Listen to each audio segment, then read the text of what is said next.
Do you believe in alternate universes? You are listening to Delayed Replay. The improvised movie review podcast. Wink.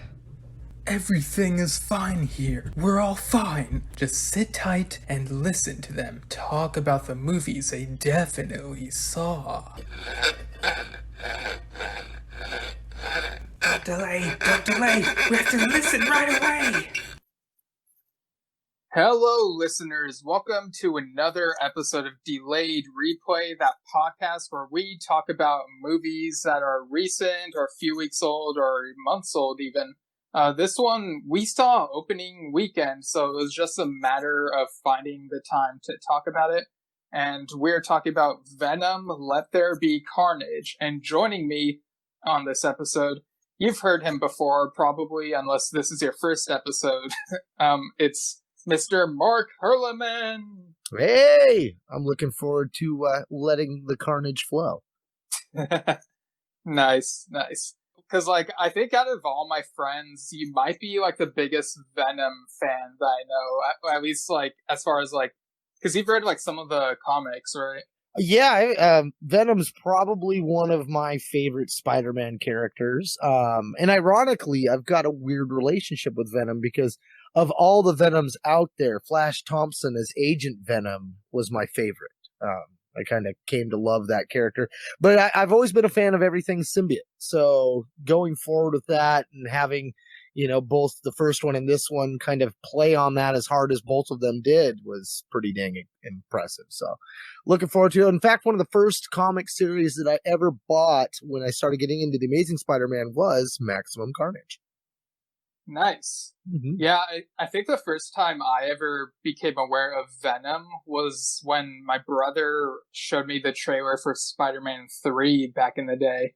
Oh, that's both awesome and sad. Well, I know that, when we were kids, he would watch the 90s Spider-Man cartoons, so, I don't know if I might have seen Venom and Carnage on that and possibly forgotten, because I didn't watch that show from beginning to end until the early 2010s when it was on Netflix. Right, and they're different takes, especially when you get to Carnage. They stay somewhat close to certain aspects of the characters, but then they kind of do their own. It's a different universe, so we're gonna do what we want. Yeah. So I guess my first on-screen experience with Venom was with Eric Foreman as what's his name, as Eddie Brock Jr. Right. And the trailer for that was really cool. I mean, that was every bit the Star Wars equivalent of Chewie, we're home. When they showed him on the wall, sitting there in the suit wrapped around his face, and we finally saw Venom as he jumped, it was oh. And then they did the same thing when they did the first Venom with Tom Hardy, where we saw the Venom symbiote come and jump forward, and everybody was, oh my. And I think that's one of the aspects of that character, and even Wolverine, people just want to see these characters in live action. They want to see them done right, When I saw Spider-Man 3 in the theater, afterward, and for I think a few years after that, I thought to myself, wow, this is the best Spider-Man movie ever. But then as I got older, looking back at it and then watching it again, I was yeah, no, this is easily the worst Spider-Man movie ever. Just taking in all the Spider-Man movies into account, I think it's the worst one, but it's still worth watching, if only for the memes, because it spawned a lot of memes. Well, I think you hit it right in stride, because for most people, your experience was the pinnacle experience for most of them. They knew about the character, they were looking forward to the character. That movie was the top-selling Spider-Man movie of its time, and yet, in retrospect, most people do the old facepalm and okay, there was other stuff that was better, but it wasn't horrible. Right, because the thing is, they really mess up Peter Parker as a character, because in that movie he becomes a jerk even before he gets the symbiote. Right. And I think that too was the thing that really irked off the people that were longtime Spider-Man fans, because well, the suit's supposed to be what really drives him to the edge. And dang, man, he's already got the wheel. Yeah. I will say this, though. I still think that the final fight in that movie is one of the best scenes in like all the Spider-Man movies. Because like watching that movie like years later, I was like, okay, this is like a mess. But then they bring it back by having like Spider-Man back in full form for that fight, and you get the music and the cheesy American flag in the background. And like he teams up with Harry Osborn against like Sandman and Venom, and it's just so triumphant. And it's like, this is what the whole movie should have been.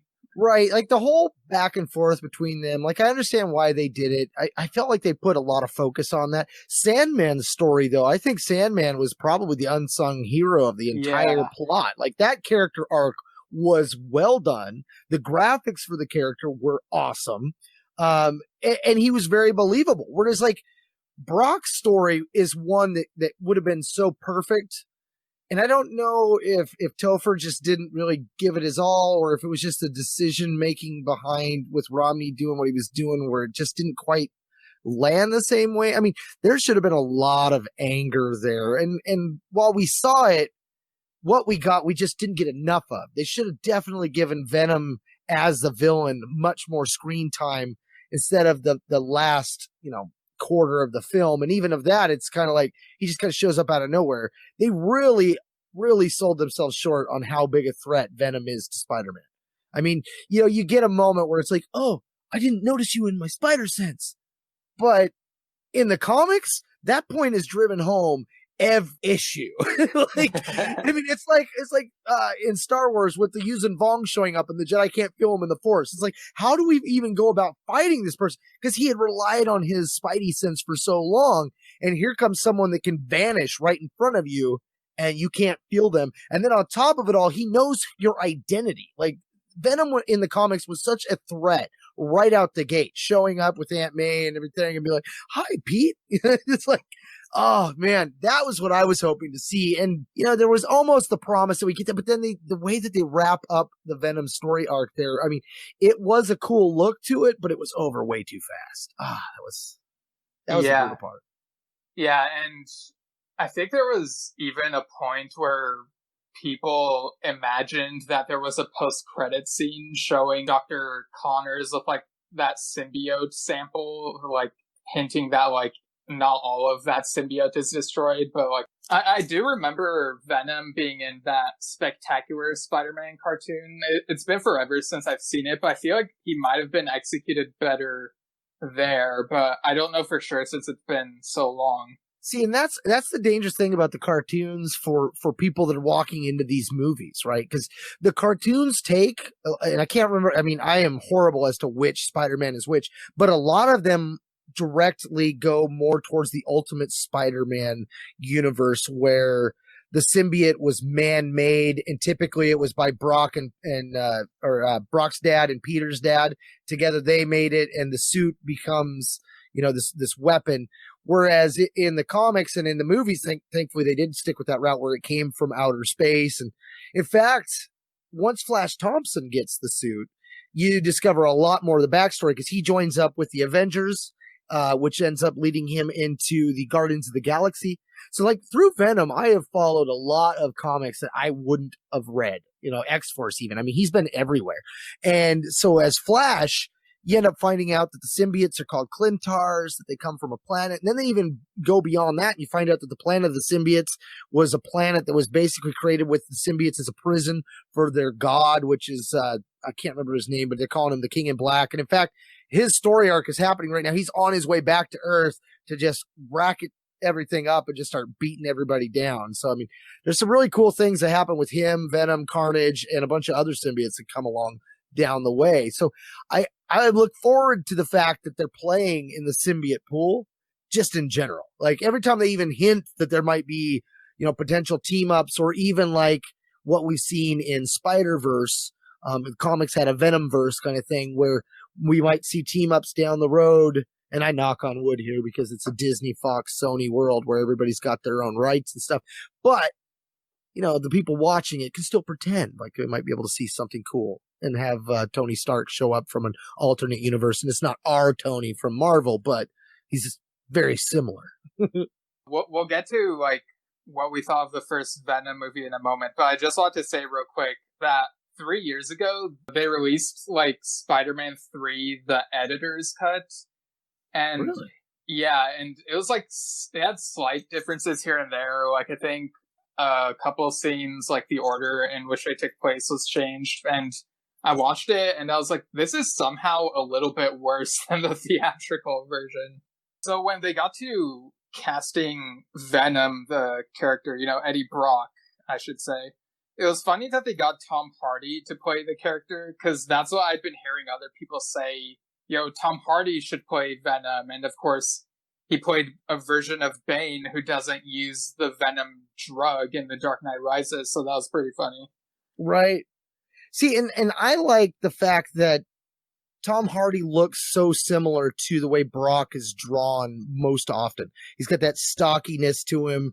Granted, I think they play up his height more to make Tom Hardy look more tall like Brock, because Brock isn't a smaller guy, but he definitely has that, been in prison weightlifters kind of build. And I feel like Tom Hardy, even when he's looking small and scrappy, pulls that off well. I mean, I've always been a big fan of Tom Hardy. So once we knew that he was going to be playing Brock, I was already excited. For me, it came down to how they were going to do the suit.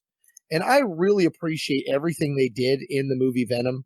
Even though we didn't see the suit kind of have the Spider-Man characteristics and all that, we have no, white spider on the front or any of that. But the way they went about it and the nature of Marvel's multiverse and all that stuff, like I felt like this could easily have been a world where there was no Peter Parker and this was the evolution of Venom. Right. And we'll get to those connections in a little while. But yeah, I thought Tom Hardy was good for the role. What'd you think of the movie, like the first Venom movie overall?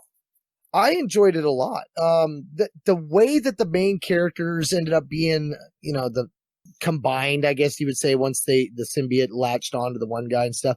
I really like that angle. I like the fact that they kept it alien. As we mentioned with the animated stuff, there were synthetic routes they could have went, and I appreciate that they kept it the way they did. I think my only gripe was how quick the suit went from, yeah, let's eat them all, to no, I'm going to protect you. Like in the comics, even the way that the character between Brock and the symbiote has evolved was a slow progress as well. Because, like I said, I was a big fan of Flash, and when Flash has the suit, Flash is like, "You're my partner. We're a team. We're gonna do this together." Whereas Brock, it was like, it was we are Venom. But they shared their anger for Parker. They both shared their, wanting to protect innocence, but hated everyone else that was evil. And were both like, didn't care how they went about it. So watching that relationship, like I was looking forward to seeing more of that in the second one, at least, because I felt like that was the lacking part. But I did like the way that they played up the personalities between Brock and the suit, the way the suit was calling him names and stuff. Thought that was kind of fun. Yeah, I did like the banter between Eddie and the suit. Like, there's some good humor there. I think the movie overall was a bit underwhelming to me. Like, I thought the first act was a really slow burn. Like, I was kind of bored by it and trying hard to stay awake, but it gets to a point where, like, it starts moving more, and so I was able to, like, stay awake from that point on. And then, like, there were some cool scenes, but I kind of didn't like how some of the scenes were like dimly lit to the point where it was like hard to see what was going on at certain points. Right. You almost think they did that for budgetary means so they wouldn't have to put a lot of detail into the stuff. I could definitely feel that. It's a tough one for me because, like I said, I was so excited about the character that it was kind of like, this is just an alternate universe take on it, and I'm totally down for wherever we go. Like, I bought into the aspect that there's no Spider-Man showing up in the first one. I was like, okay, like this is Venom evolving in a Spider-Man free universe. Okay, I can track that. Right, and of course, as we learn in the sequel, Venom, Let There Be Carnage. So it's explained that like the first movie took place I guess in the months that followed Infinity War, which is why there was like no Spider-Man at the time. And so like Let There Be Carnage is like after like Spider-Man is back, and then like there's a point in the movie where like they see like that news broadcast about Spider-Man and Far From Home, and then like Venom gets like the suit gets the inspiration to have the white spider on front. How'd you react during that moment in Let There Be Carnage? I teared up. I was not ready for that when they showed it was subtle. There was like 3 different backgrounds where you saw billboards with Stark, just like you saw in Homecoming or Far From Home. I thought that was nice. I wasn't prepared for that. I mean, honestly, in one aspect, Let There Be Carnage is almost like you and I's dream of like, let's take this character from this movie franchise, this character from over here, and let's just put them all together. Let There Be Carnage. I was like, how did you get this? Like, this is the kind of stuff about trademarks and rights and stuff that just irritates me, right? That you can have all these different cartoons with all these characters in it, no problem. But the second you have one that's live action, you've got all these rules and hoops that you have to jump through, and they limit what you can and can't do. Deadpool did a very good job with what they did, getting characters and stuff with that. But how on earth they were able to do what they did with this and reference so much stuff from Disney's universe, I was just like, oh, somebody gonna get sued over here. But I mean, maybe this is how they got Tom Holland in his next 3 or 4 movies that Disney's going to be doing. There's so much behind the scenes stuff that it makes me interested as it moves along, as we find out these things, to learn what we didn't know, because they're always keeping everything hush hush. This movie was so exciting though. And when we had that moment when we found out why the suit had the spider, that was the cream on the cake for me. That was the cherry on top in the progress of the character of Venom and his evolution. Because that was my one gripe about the first one, was that there was no, all the spider characteristics. So to have him kind of take that up as an homage to the fallen hero was pretty badass. Yeah, because like a little more than a year ago, there were like those reports that like, oh, Sony and Disney / Marvel Studios aren't like playing ball or whatever, but then they came to an agreement. So like, I guess for this movie, they like decided, yeah, let's just like do as much as we can. It's what the fans want, so give the fans what they want. So I really like that. I have to wonder what Tom Holland's conversation was when he called them up. It's like, he probably called him, was like, look, we're talking about comic universes with multiverses. There's no reason why we can't have a universe where you two both get along. Right.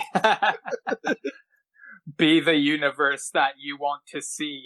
Right. I mean, if DC and Marvel can do it on the pages of a comic, and you can have Batclaw or whatever the heck Wolverine and Batman's name was. Yeah, speaking of Claw, there was like a little Easter egg when like Eddie Brock is like scrolling through old news articles, and he sees one of Ulysses Claw, Andy Serkis's character, and like Andy Serkis directed Let There Be Carnage. So I thought that was pretty funny. I was not prepared for that. Like, I know I must have seen somewhere that he was doing it, but it didn't really click that that's who was directing. And I was impressed. The action scenes, the way that he chose to do a lot of the scenery and the angles, reminded me very much of the way Gareth Edwards did Rogue One, where it was just like, you just pause at certain moments and you're like, wow, that would be a killer, wallpaper on your computer, really well detailed, especially when you consider how dark the first one was. It was like they just cranked up the light and they're like, you know what, we're going big. We're no shame in our game. We'll light it all up and we'll just show them what we got. And boy, did they have stuff. I mean, the plot almost at times felt like Maximum Carnage, the comic. I mean, they were just waiting for characters to show up that didn't, but I was surprised by some of them that did. Yeah, like one of the characters that kind of comes back into play is, John Jameson, who's the astronaut we see in the first movie. He comes back, and apparently, like, he obtained like that crystal thing from space that turns him into Man-Wolf. And it's like, I was not expecting to see him in this movie. I was talking with Greg on the Morbius episode about how cool that would be, and I was like so like satisfied to see that in this. Right. I was a little disappointed that Morbius didn't play a bigger role because he did play a role in the Maximum Carnage story arc. He came to Peter and Venom's aid to help take down Carnage's family. I mean, the fact that he showed up and had like that whole plot point with dropping the science knowledge was great. And it did put him as having a hand in things. But you'd have thought with that movie just coming out, like they would have really played that role up a little bit more. I mean, that's one of those things, like, I think that they're paying attention to like Spider-Man 3 where you had just too many people. And then you're watching Endgame and you're watching, Infinity Gauntlet and Infinity War. Yeah, Infinity War. We watching all those characters and it can be done. But then you're like, well, yeah, but remember what we did with Spider-Man 2? Like, they threaded that needle well. Like, the whole Namor plot, right? I was not expecting that. Like, you've got, they converted Alcatraz to look like the raft, which was slick because, the raft's supposed to be way out in the ocean. And I didn't realize that was Alcatraz until you got into some of the scenes where the cells and stuff were. And it was like, wait, is that?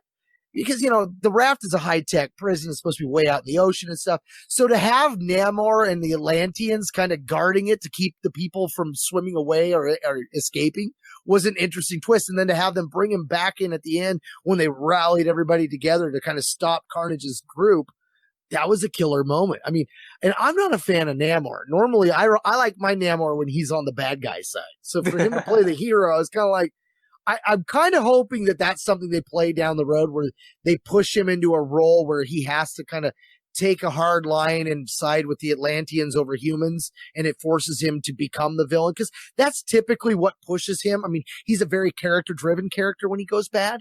So, like, I'm kind of hoping that they're doing some seeds there because he was definitely pissed off with the way the government handled everything and the way they just pushed him and the Atlanteans off to the side when they failed to keep him on the raft. But by him, I mean Carnage.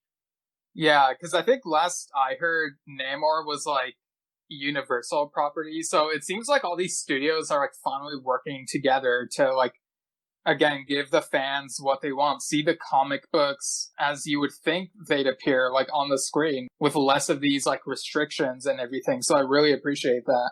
Right.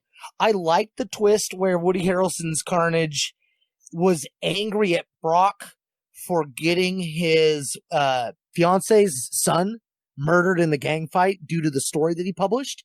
Like, that was an interesting twist because there was no relationship like that between the two of them originally. Originally, they had a cell together, and Cletus was like the psychopath that liked to brag about what he did to little children in the dark. It's like even Brock was like, dude, you should die. And then when the suit comes and breaks him out, a seed gets left and Carnage takes over the seed. And so Carnage is kind of like tormenting Venom with the whole, hey, dad kind of line.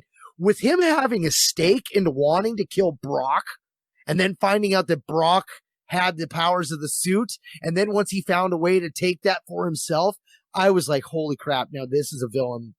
That's a villain that Marvel needs to be hanging around with and bringing into more stuff because I mean, Thanos was cool and yeah, snap, half everybody disappears, but to have somebody that just embodies everything that's vicious and evil about the comic book character in a way that just worked like that, that was just so brilliant. Like, I mean, it also kind of flipped the script on the whole hatred of Parker and Brock, whereas now it's Cletus that hates Brock for a similar reason why Brock hated Peter. Yeah, and again, like at the very end of the first Venom movie, I think lots of us, myself included, were expecting, okay, it's going to end with some tease of Carnage, right? And like they show Woody Harrelson, and it's like, oh yeah, of course he would be the one to play Cassidy as Carnage.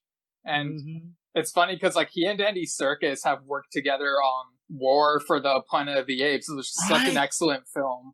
I forgot about that, yeah. It was great having him in that role. And what'd you think of how his transformation into Carnage went down, like the way they showed it? That was okay. So technically, that should have been the second transformation if you're going to be like pulling on comic threads, which I feel like you can't. I think if you're going to complain about, well, I didn't follow the comic, you didn't pay attention to the first movie, you haven't been paying attention to this franchise, Marvel movies in general, superhero movies in general, they take things from it. So to have the suit come out of his blood was awesome because that's the staple of who Carnage is now. But when he first started out, he was just like Venom, where it was on the outside. When the suit got burnt off, you thought that it all had died with him, but some of it went down into his bloodstream and it reproduced in his blood and it took over his blood and it became, you couldn't separate one from the other. So to jump right to that right out the gate was an interesting twist because as long as he's got that symbiote flowing through his veins, he's practically unstoppable. I mean, they've ripped him in half. They tore his head off. Everything they've ever done to him, he has come back.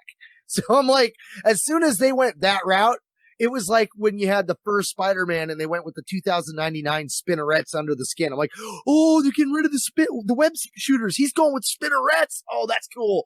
Like, I got excited about that, man.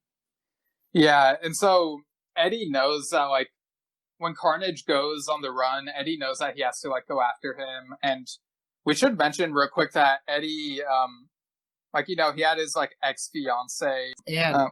And like, now she's dating Dr. Dan Lewis. And he feels bad about, like, leaving and whatnot, and, like, how their lives got complicated and they're not together anymore. It feels kind of like the Spider-Man 2 thing, where, like, MJ is with, John. Yeah, I know. Yeah, it's so weird to talk about this with, like, a different version of John Jameson in this one, but yeah, it kind of feels like a similar story structure, I guess. Right. I will say though, you know, because Anne's story has more ramifications, and the way that they touched on some of that in the first one worked really well. But what's going on currently in the Venom storyline, she, from an alternate universe, is basically the Flash Thompson. She's like Agent Venom. And to have that come around, tied in with those end credit scenes so well. When you see in the end credit scenes that she's pregnant, if you've been reading the comics, that's an important thing because the suit took Brock's DNA. And when she wore the suit in the comics, she was impregnated with Brock's son, Dylan, who ends up being a human symbiote hybrid. Dude, that was easily what that end credit scene was all about, dude. They're pushing that. The fact that they did that and that they had the Life Foundation right there when everything got really bad and he went to the Life Foundation and you found out that they had harvested the seeds from the suit and that they were going to team up the rest of the guys with the suits and you were going to have basically the 5 other symbiotes from the Lethal Protector story arc. I was flipping out. I stood up and fist bumped. I was so excited to see Shriek, you know, get taken down by that one girl with the orange and the red. Oh, what the heck was her name? But her name was like Shrike 2 or something like that. Or Shriek and Shrike Scream or something like that. I can't remember her name from the comic, but man, oh, the way that they had her hair lashing around and everything was so cool. And when Shriek would scream and stuff, the way that they played the sound waves off the symbiotes looked awesome. They definitely paid a lot more attention to the way that the symbiotes interacted with the environments around them in the CGI. It looked a hell of a lot more realistic this time around. Yeah, and in this movie, Shriek is Cletus Cassidy's love interest. So, like, when he's on the run, he goes and looks for her, and of course this all leads to, like, all these other symbiote wearing characters, like, coming about. Did you think they were all introduced, like, at a good pace, or do you think it was, like, too much too fast? Well, that's where I felt like it was really sticking close to the Maximum Carnage story arc, because in that one, he starts dating her and she starts calling him dad. He starts calling her mom. And then they start rounding up villains to be their kids. I'm glad they didn't go that route with everything. Like, you definitely got the family vibe because they were all symbiotes, but that wasn't like that in the Maximum Carnage. It was just, he had a bunch of bad guys that were all similar mind of like, let's just kill everybody. And so to have them all take on a symbiote and then have that enhance their powers, and then they were all, you felt like they were all playing for team bad guy, not playing for team psychopath. Whereas that's how the comic definitely came across. It was like they were just out to kill people and just to shock people, and they were the hills have eyes kind of bad guys. So the way that they did it with this, it felt more almost X-Force, where they were like a Black Ops team, but they weren't working for the government or even for a mutant organization. They were just working for Cletus, and Cletus was the whole crazy. It wasn't really so much that the rest of them were crazy.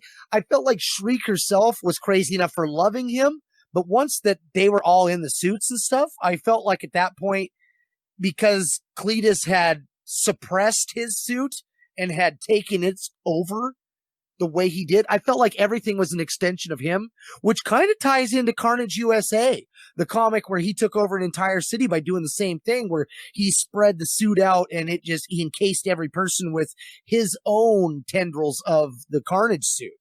Well, I mean, I had that same feeling, even though it wasn't the same way of going about it. I thought there were so many homages to so many different story arcs that came before that I was like, oh my God, who wrote this?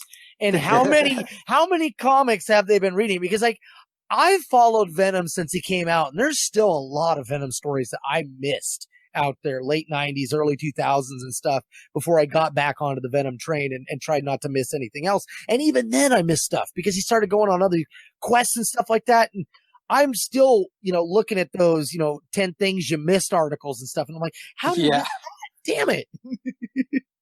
Yeah, so the orange and red one, I just looked it up. Her name is Scream, right? Scream! Shriek, Scream. I knew I was in the yelling category. Yeah. Oh, man. This is a tangent, but Scream is such a good movie. It's so funny.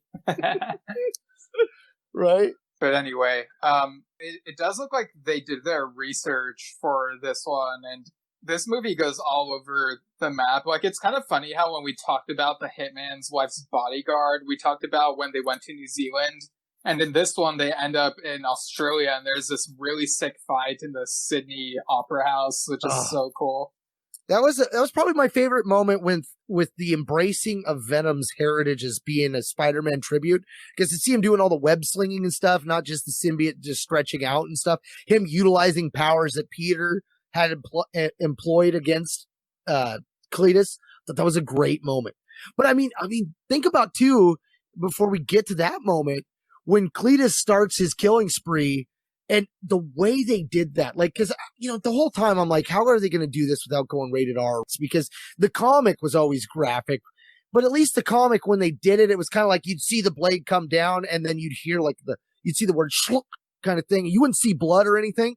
So when they had the scene where he launched off on his killing spree and it being down in Anaheim at Disneyland, I'm like, somebody's going to get sued now. I kept thinking somebody's going to get sued all the way through this movie. I'm just I think for me, that was probably the most exciting thing, because I'm like, somebody doesn't care about trademarks and rights and all this at all. They're just going full in. And then by the time we get to Sydney, Australia, I'm just like, okay, we've practically gone around the world at this point. And they kept it believable.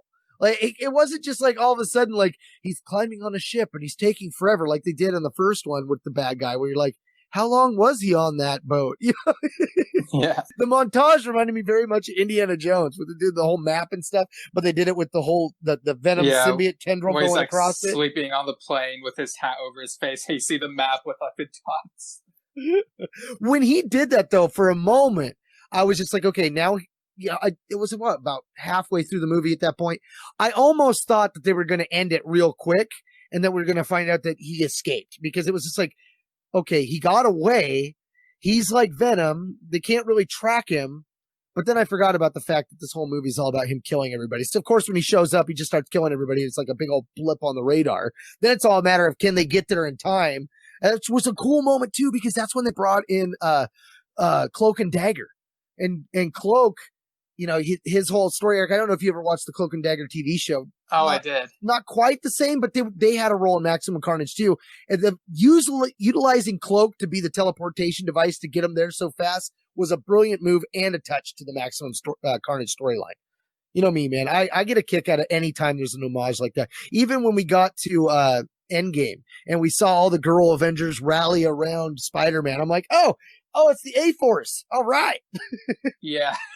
Yeah, I know some people weren't really into that scene, but it's like, come on, it's a good scene. It's a great gathering of those heroes, and like, it doesn't feel forced to me. Maybe it varies depending on people, but I thought it was a really good scene, and that whole like Endgame sequence was just a great battle. Mm-hmm.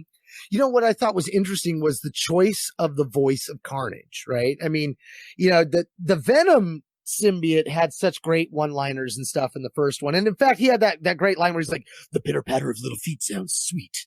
And I'm just like, is he haikuing it up here?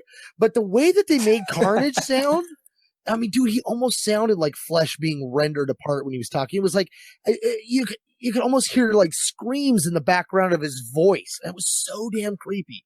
And yet it worked. Like every time he would yell and be like, "We're going to have some carnage." And, oh God, the way you could hear him just shrieking in the background was like, how did they do that? It was almost like when you found out that Chewbacca was a bear. You're like, that's the sound? No way.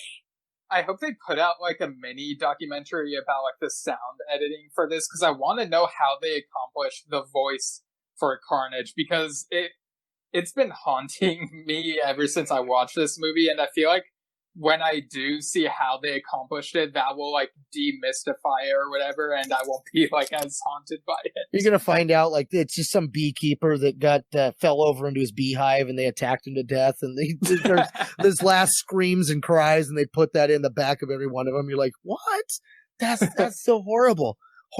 I feel like it's very clear like who's the hero and who's the villain. Like I know Venom is like an anti-hero, but I feel like in this one, maybe even more so than in the first movie, Venom is more of a heroic type of character. I don't know if you got like the same vibe. Yeah, I did. Well, that's the one side effect of how they pulled the Spider-Man angle that kind of worked against them, right? Because like in Maximum Carnage, you know, when Peter has to reach out to Venom for help, it's not easy because one, Venom still terrifies the ever-living crap out of him because he's almost just as evil in Peter's eyes, right? So to acknowledge that this threat is so bad that I actually have to team up with my enemy was one of the great things about that story arc.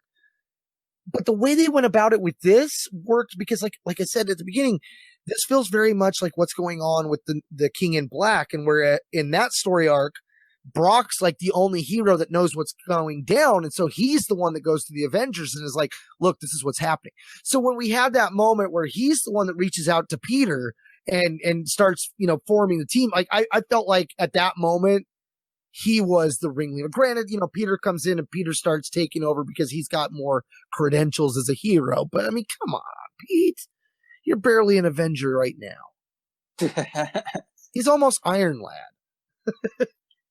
Yeah, is Iron Lad actually a title in the comics, or is that just the fan nickname right now? So in the comics, Iron Lad was Krang. You end up finding out that the Young Avengers, they had an Iron Lad who was supposed to be like a young version or a ripoff of Iron Man, and it turns out it's Krang from an alternate universe. Like every single universe, Krang ends up becoming evil except for one, and in that one universe, a version of Krang from the future saves young Krang, tells him about what's going to happen, but the older version's like telling him as in like, hey, I'm going to give you a 1-up. You'll be able to become evil even faster. But it backfires, and that Krang's like, I'm going to be a hero. And so he becomes Iron Lad. And, you know, it's a really weird story, which I'm kind of hoping that when we get to Ant-Man 3 that they might do something along those lines. But, you know, when they mentioned Iron Lad like that and they were, you know, teasing Peter as being Iron Lad, I saw it as just a joke, but I could see a lot of people running with that, being like, oh, you know, it's Night Monkey all over again. He's got a new alias. Yeah, I mean, I don't know, like with Spider-Man in the MCU, I get that they really wanted to like tie him into Iron Man, and I feel like the point of Far From Home was that, oh, maybe he is finally like moving past that, being his own hero. So I hope that they're embracing that more, right? Because like it's still weird to me that there's not much of a mention of like Uncle Ben. Like I don't think he's been mentioned at all, which is weird. Right. Well, and that's another side effect of transferring all this history. Because like for the Venom story arc, right, in these two movies, we've covered almost 30 years worth of little stories in 2 movies. Whereas like Pete's in the petulant, I'm stuck as a teenager, but to have gotten to that point for the Venom stories, Pete would be in his 30s by now. Like they shoved so much stuff in there, and it worked though. I mean, it didn't feel like it was too much plots happening at once. You know, it was just like well done, just enough. I'm sure that there's probably some arguments out there for why it's all completely horrible, but I didn't catch that. I was too in the moment of just soaking in the look of the suit and the way the suit was constantly moving on Carnage, and the way it looked like blood, and the way his teeth weren't teeth at all. I mean, dude, that was straight up the original version of the comic character, the way he was drawn. in a live action form. It was like, holy cow. I was so beyond myself with just glee. I don't think I've smiled that hard since when I sat down and watched The Force Awakens for the first time in theaters. Like, I'm like, oh my God, this is happening. Nice.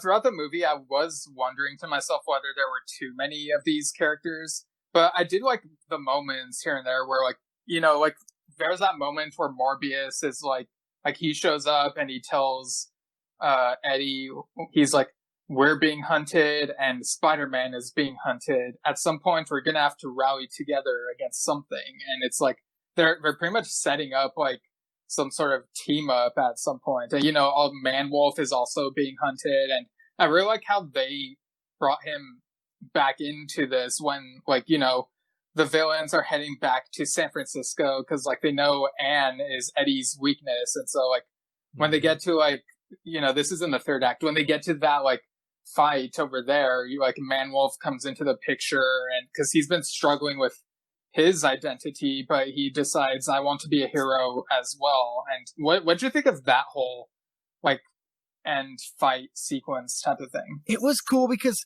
I'm not a fan of Man-Wolf as a character, but I do like John Jameson. Right, when they made him Man-Wolf, I was kind of like, what? Like it felt very Frankenstein, where they killed Punisher and they brought him back as Frank Castlestein. I was like, oh man. And they had there was a whole Monsters Unleashed thing with all these other arcs. So like, I know there were a lot of references to those stories that I was not getting because I didn't follow those arcs. I when those comics came out, I just was like, nah, not really my thing. I was so hung up on him being Man-Wolf that I didn't realize, there are good stories out there with him in the guise as Man-Wolf. But the way that they played it off and the way that the whole gumshoe aspect of them, you almost felt like Brock was Batman and Man-Wolf was playing Robin kind of thing. Like he was like taking the lead from Brock through the whole dang thing. I'm like, okay, this is too much. And it even drove Peter nuts at times. And I loved that aspect too, because, Peter knows who Man-Wolf's dad is and he knows, and the fact that they dodged that bullet the whole time. Like, Pete's like, there, but he's like never openly out there too much. Like, he's on the run and stuff, but they never really addressed, like, that was an interesting way to just tiptoe around it too. Yeah. And this is kind of going back to Far From Home, but like, I just have to mention that, like, at the very end, when they showed J.K. Simmons as J. Jonah Jameson again, I was like the only one in my theater who like yelled out, yes! And then the person next to me laughed. Right? That was me too. I saw an interview where the actor was talking about how the only thing that's different about the character and the one from the other movie is that he's bald. I'm like, nice. That's great. That's a great way to play it. But yeah, so apparently a Man-Wolf movie might be in development, so I could see this being like a way of just incorporating his origin into this movie so that the next movie that might feature him could just like be past that and like follow his further adventures, I guess. I mean, it'll be interesting seeing how they handle and juggle all these different characters like going from this point. Right. Well, and I liked the aspect of the race still watching them. Right after everything kind of wraps up and before we get the end credit scene where we see out by Pluto and we see another one of those ships and it's just basically docked there just watching everything that's going on. There's so many different stories that when I saw that I was like, okay, well, this could be Planet of the Symbiotes. There's just so many different story arcs that they could have that they could bring in, or the one that's happening right now with the King in Black. I'm just like, oh my God, the hint that something's out there watching them. And, you have this, for all intents and purposes, you basically have a mini civil war at one point when you've got everybody simmed up on both teams going head to head. Talk about fashionable. When those suits were changing on both teams, where they're like, they're going toe to toe, and what the heck was that one guy's name? Riot, the guy on Carnage's team, the guy with the blue and the dark purple swirls. That guy Riot, when he would, Riot. When he went Riot, up toe to toe with what's his butt, and they were stripping the suits off of each other, which was a great comic cover, by the way. And then it was. No, it wasn't Namor. What was that one kid's name? I can't think of his name. The one kid that had the yellow suit that was slightly green tinted. When he sat there and he was morphing his suit to kind of combat the tearing apart process, I swear to God, dude, I can't wait to get this on DVD because I'm going to pause the hell out of that scene. I swear that they had that suit morph into 5 different versions of the Venom suit that we've seen. I'm sure Space Knight. I know I saw Agent Venom for a split second. But the way that it morphed and then finally it turned into all the little jabbing spike things and it repelled him back was a really cool moment. I'm like, oh, that must have been about $50,000 of the budget. Yeah, so we had a riot in the first movie, but we got like a second riot in this one because like the new character who's riot in this one, I guess, wanted to pay homage or whatever. And I mean, it's a cool name, so it's like, why not continue using it? Right? Yes. So, yeah, so how'd you feel about how things wrapped up and how well do you think the credit scene was executed overall? I think the credit scenes, both of them work the best because they both have so much promise, right? I mean, as we were saying, there were so many different story arcs that you could run off of. And the fact that in the comics right now, Dylan's character in the current King in Black story arc is going to be a big player because in fact in the last issue that dropped like 3 days ago, they being Brock, Dylan, and an alternate version of Reed Richards called the Maker get pulled into this the multiverse, and they get dropped into another universe. And in this universe, like I said, Anne is one of the Venom symbiotes. Cassidy is actually a good guy. Parker's one of them, and Deadpool is one of them on their team. Well, you find out that the big bad is a guy that goes by the name Codex. And at the end of the issue, you find out that in that universe, Codex is Dylan. So if they're going to do anything with Anne being pregnant, and if they decide to pull the Dylan angle at all, with it being a hybrid of the suit, Brock, and Anne, and him being a human symbiote hybrid, I'm curious as to how that's going to play with their other end credit scene, which was the main ship hanging outside and watching from Pluto.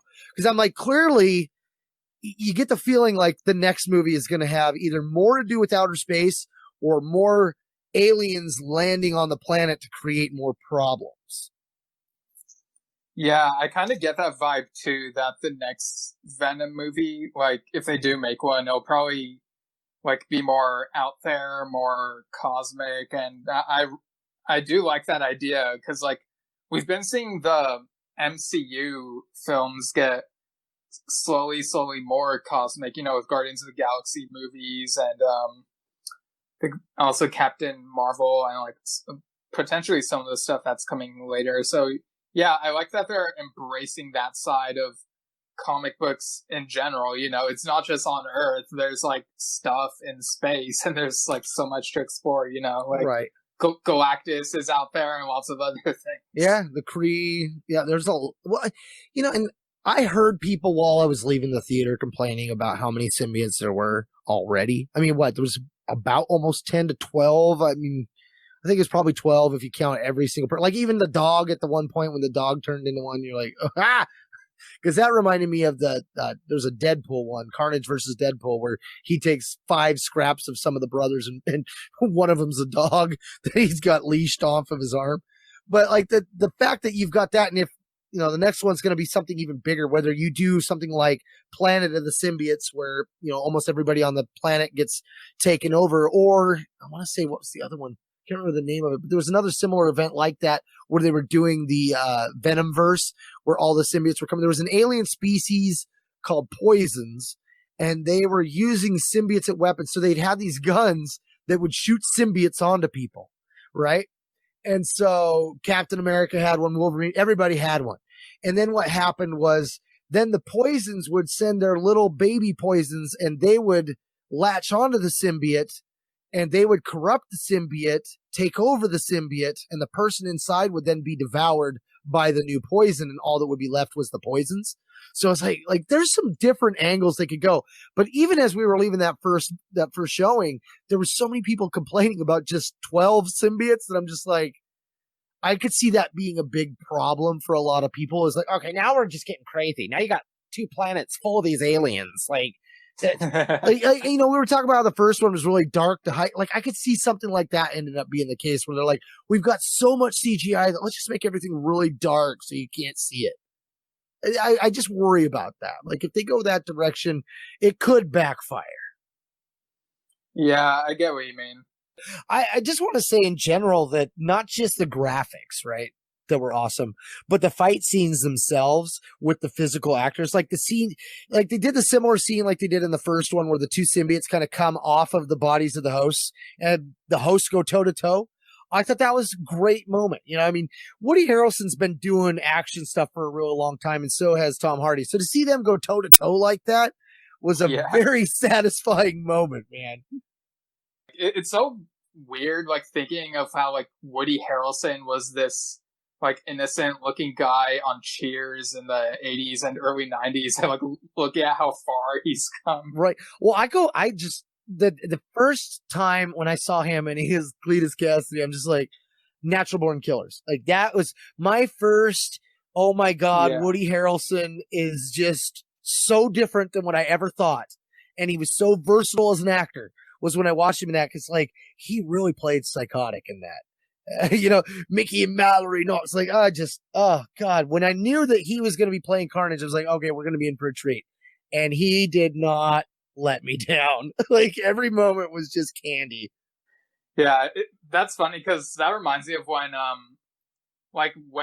asked my brother about Carnage way back in the day. He's like, oh, Carnage is just eye candy. And it's like, yeah, he's kind of cool to look at the way he's drawn or animated. But he also looked cool in this movie. Well, and like, some of my favorite figures, because I have a lot of Marvel Legends figures. One of them that I have is a Carnage from Disney's Legends line. You get them from their actual, at the park. They're a little bit bigger, but it works out because I've got him fighting my Ben Reilly. But the suits that they have for the Carnage, he's got a lot of the tendrils coming off a lot. And he's always been drawn that way. He's always using the tendrils as weapons and stuff. And they nailed that aspect. I mean, as I said, the way it looked like blood and it was constantly flowing and moving, like, that was every bit of what you would get in the panel-to-panel action of watching the character.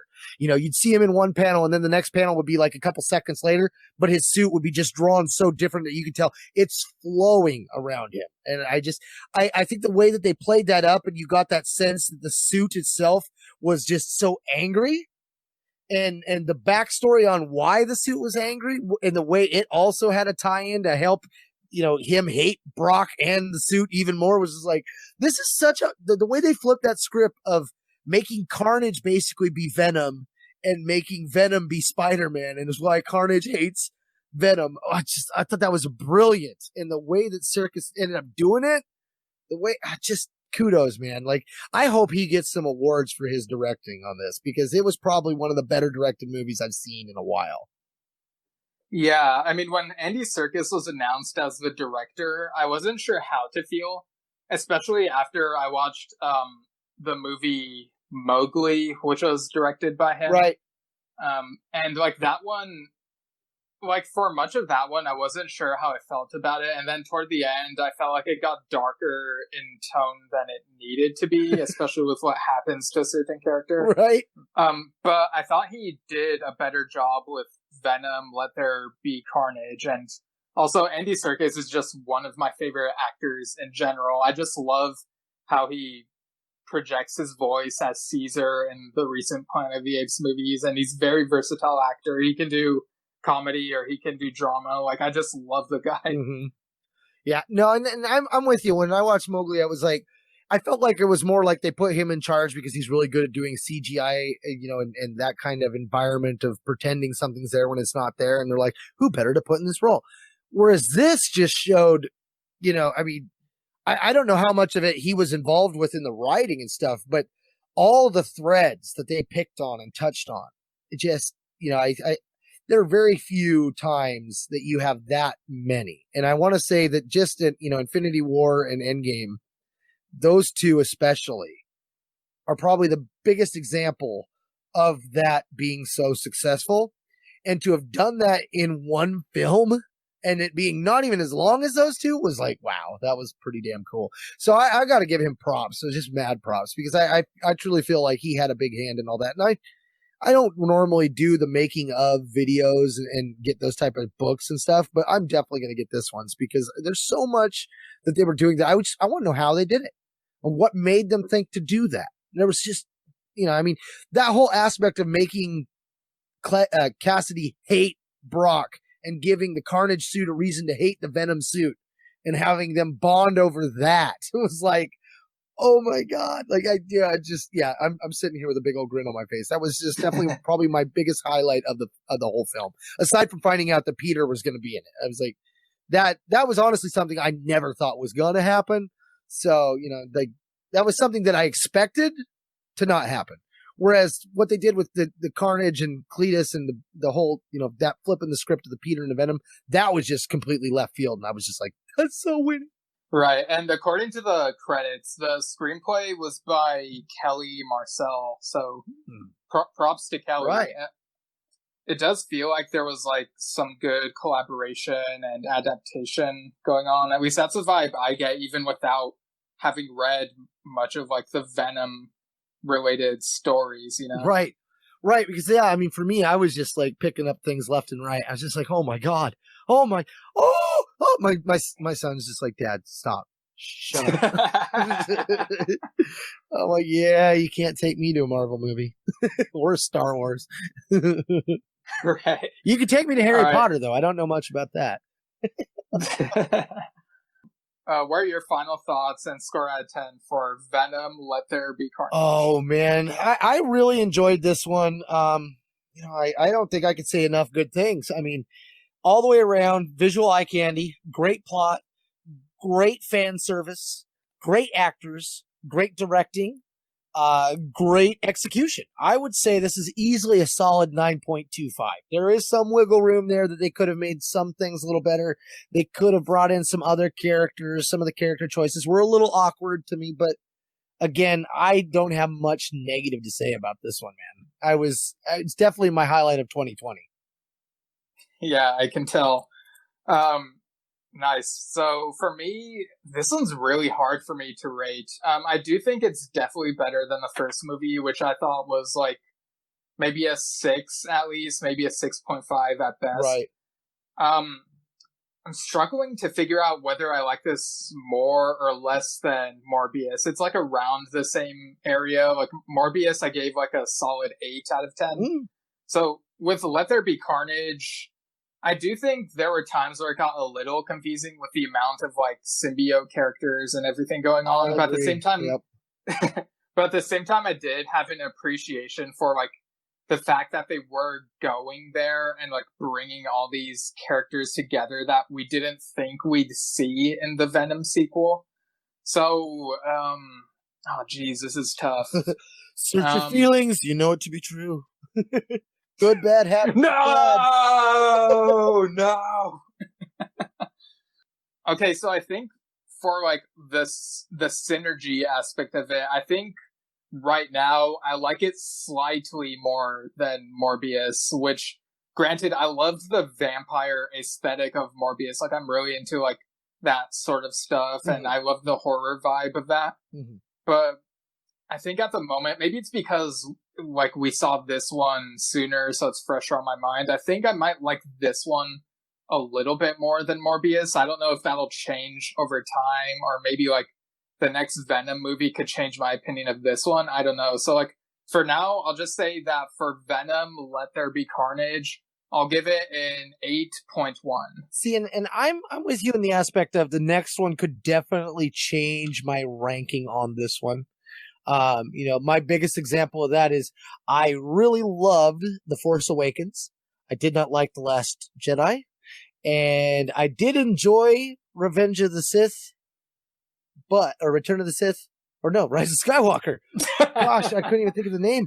But I liked it so much that I was really bummed overall with some aspects that it actually made me drop my value of The Force Awakens, because I had to acknowledge that there were certain things that I didn't like in the second 2 films of that trilogy that kicked off in that first one.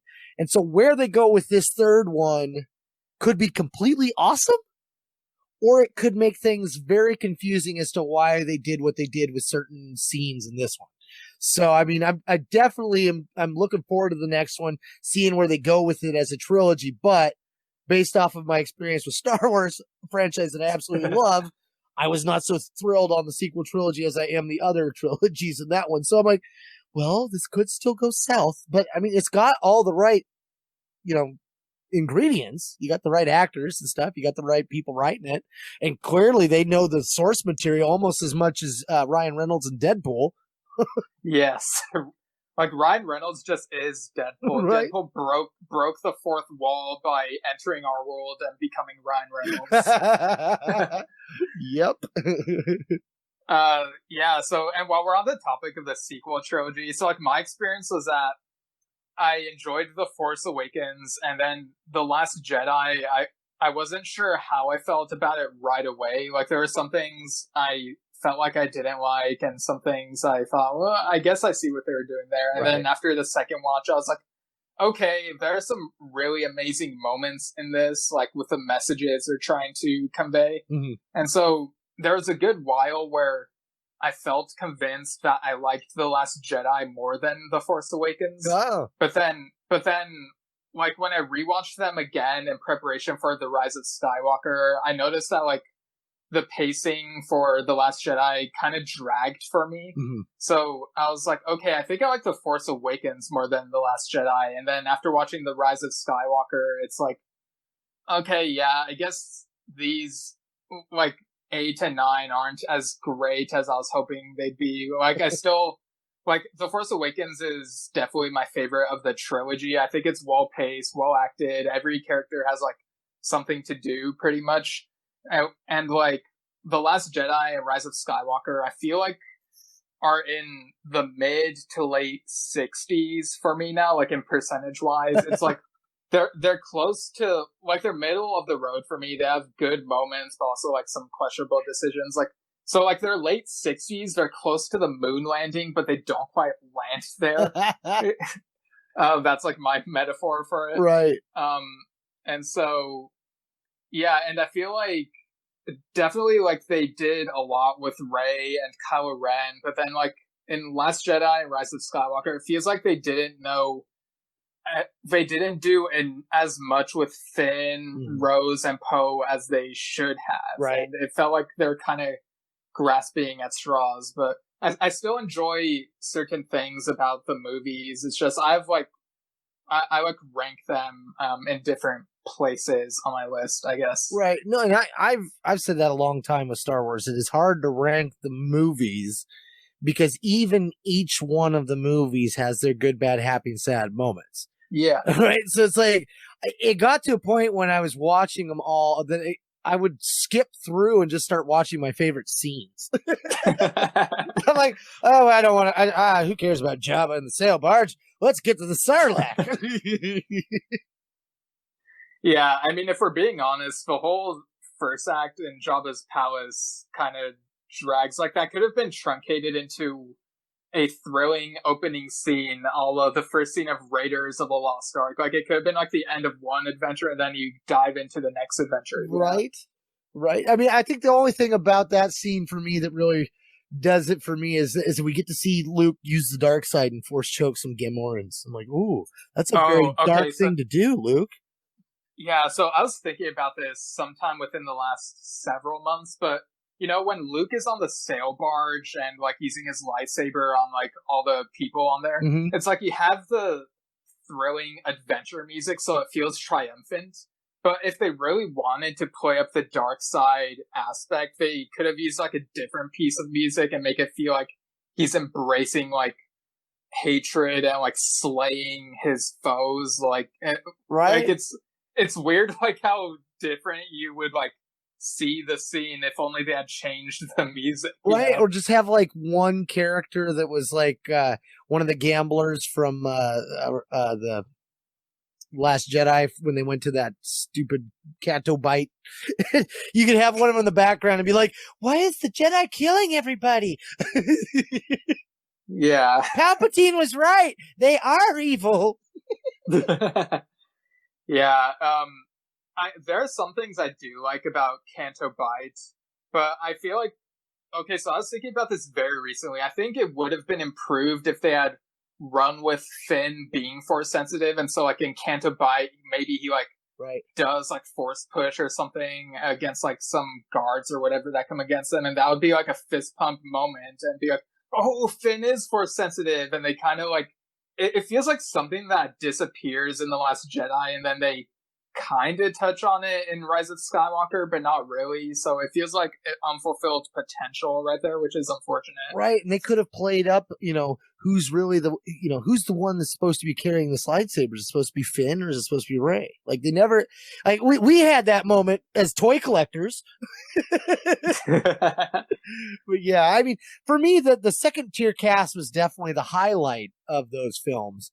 Because the part that I hated the most was what they did with the old school cast. Like I was not a fan of the direction that they were forced to go in the end. I wasn't a fan of where they chose to go before they were forced either, but I was definitely a fan of Rey's character, Finn, Poe, and of Kylo Ren, or Kylo Ben as we like to call him. But you're right, though, in the aspect of by the time you get to the last one, Poe's character and Finn's character and Rose, who got brought in to be forgotten immediately, they all got the shaft. Like, in fact, like the whole thing about Finn having any kind of force sensitivity being hinted at all was like the only thing that made him special, aside from, I'm going to make you a general with me. We'll both be generals. Like, aside from them both becoming generals, they really got shafted, and they had a great buildup. I mean, don't get me wrong, Rey and Kylo, that was the story. Like, that was probably hands down my favorite aspect of that entire trilogy. But yeah, it's definitely weird for me because, being a big Star Wars fan like myself, and then coming out of the newest stuff and liking the first one, and then being like really on the fence and then hating the second one. And then when I walked out on the third one, I was like, I don't know if I'm ever going to watch this again. Like I was pissed when I first watched it.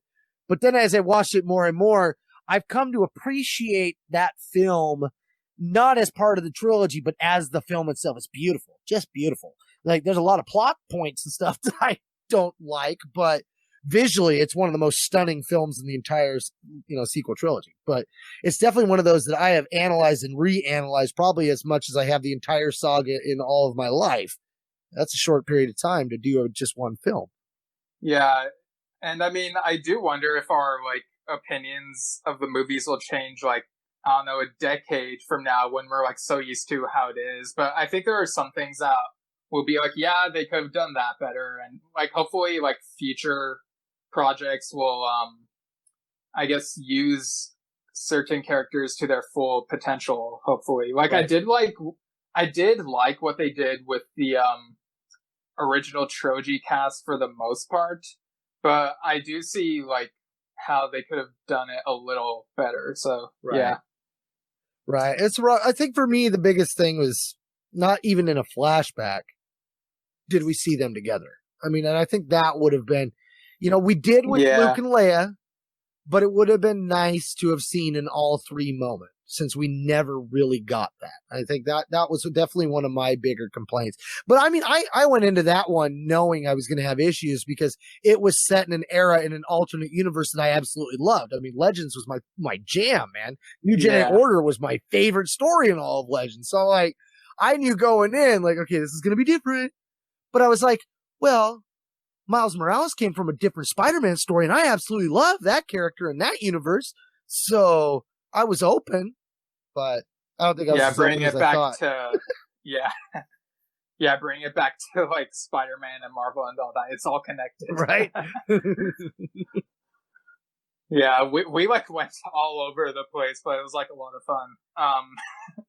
All right, so I guess we'll go ahead and wrap up this episode. So thanks for joining me again, Mark. Where can people find your stuff?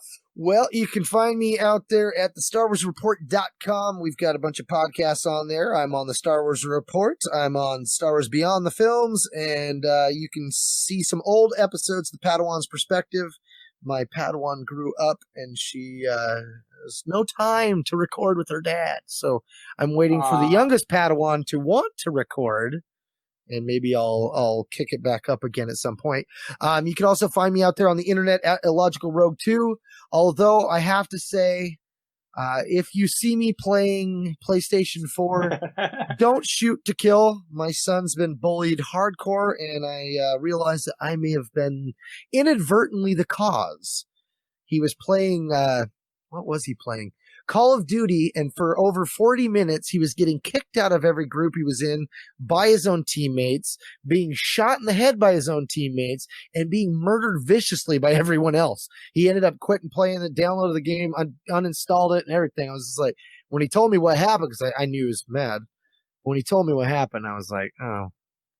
And I didn't tell him that I've been telling everyone for the last 2 years to shoot for the head, because I'm like, oh, God, someone was listening.